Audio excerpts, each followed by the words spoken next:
存单在洗衣机里面给搅了，还能用吗？回答咱一位大姐的问题啊。大姐的存单呢都保管在旧衣服里，然后在整理家的时候呢，不小心把这件衣服呢又给放在洗衣机里面给洗了。那像大姐这个情况啊，如果存单的纸张呢还很完整，而且上面的字迹没有模糊，关键的金额呀、公章呀这些都还能看清楚，那么把它晾干以后呢，还是可以用的。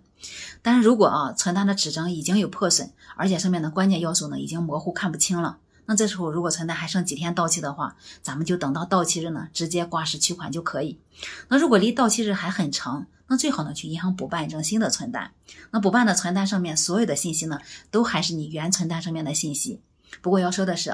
可能不同的银行呢对补办存单这一块呢有不同的收费标准。所以大家在平时存单的保管过程中呢，最好把它平整放在这样一个存单夹里然后放在一个干燥的专门的地方，不要把它藏在旧衣服里，或者藏在一个家人很容易把它当做垃圾扔掉或者卖掉的这个旧东西里以免到时候呢给大家的支取带来不必要的麻烦。